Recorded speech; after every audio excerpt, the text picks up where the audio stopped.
សួស្តីអ្នកគ្នានឹងយមសាជាថ្មីជាមួយនឹងរឿងស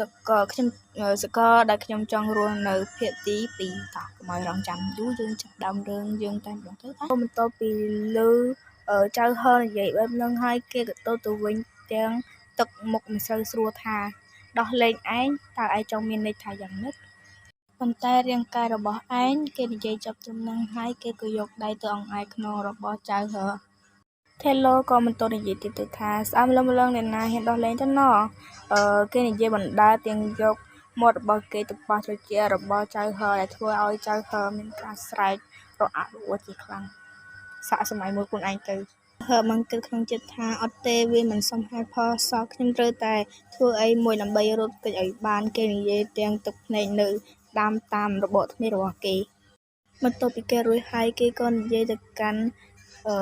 Taylor ទាំងទន់ភ្លន់ថាបើលោកនិយាយបែបហ្នឹងហើយគេនិយាយបន្តទៀតទៅថារាងកាយរបស់ខ្ញុំចង់បានវាខ្លាំងណាស់សូមគេនិយាយបំវែ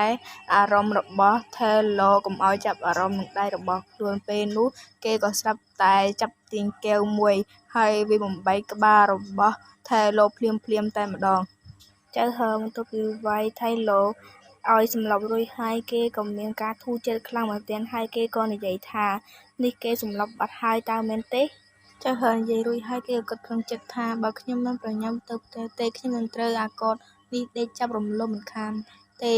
គេនិយាយទាំងយកកៅអៅមកពាក់គេក៏បានរត់បណ្ដាថាខ្ញុំគួរតែទៅសាលារៀននោះហើយម៉ាស៊ីនឆ្លងពេលវេលាខ្ញុំទៅរកឯងហើយនៅពេលចៅហឺក៏កំពុងតែរត់នោះភ្លាមនោះកងដៃរបស់Taylor បានបន្លឺសំឡេងឡើងថាឈប់សិនមានសារមកពីខាងសាលារៀនកាត់នៅឯសាលាវិញអ្នកគ្រូម្នាក់បាននិយាយថាអ្នកទាំងអស់គ្នាដែលនៅទីនេះពួកគេទាំងអស់នេះគឺជាស្គមនោនីពេលអនាគតនៃអាណាចក្រចៅហឺដែលអង្គុយស្ដាប់នោះគេក៏គិតក្នុងចិត្តថាអង្គុយដេកថាមេដឹកនាំនេះនិយាយច្រើននោះច្រើនទោះធ្វើដំណើរឆ្លងកាត់ពេលវេលាក៏ដោយពួកខ្ញុំនៅតែបង្ខំចិត្តស្ដាប់សម្ដីមេដឹកនាំដែរទាំងអស់ព្រោះសុខភាពរបស់ពិភពលោកអនាគតនេះល្អពេកហើយ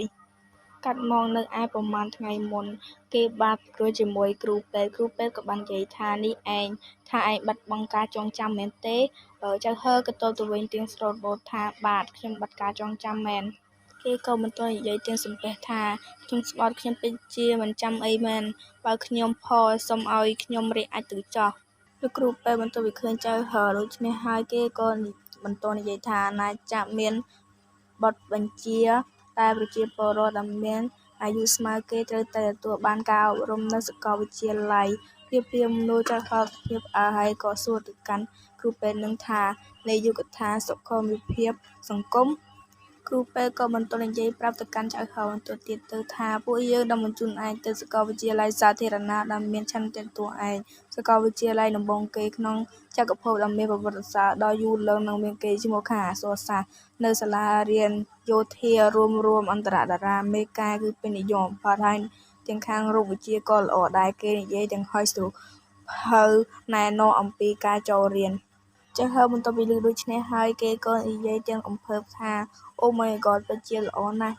លោកគ្រូពេទ្យបន្ទាប់ពីឃើញចៅហឺស្បែកចិត្តបែបនេះហើយគេក៏បញ្យល់បន្ថែមទៀតទៅថានឹងអាចនឹងមានសំណាងប្រសិនបើម៉ាស៊ីនធ្វើដំណើរក្នុងពេលវេលារបស់ពួកគេអាចត្រូវបានអភិវឌ្ឍដោយជោគជ័យពួកគេប្រហែលជាមិនទទួលយកនិស្សិតសុខភាពសាធារណៈជួបដូចជាឯងនោះទេចៅហឺបន្ទាប់ពីឮដូច្នេះហើយគេក៏បានគិតក្នុងចិត្តថាម៉ាស៊ីនធ្វើដំណើរឆ្លងពេលវេលាគេគិតបានត្រឹមនេះហើយគេក៏ងើបស្ទុះឡើងទាំងនិយាយខ្លាំងថាខ្ញុំនឹងទៅទីនោះឥឡូវនេះត្រឡប់មកឥឡូវនេះវិញអ្នកគ្រូ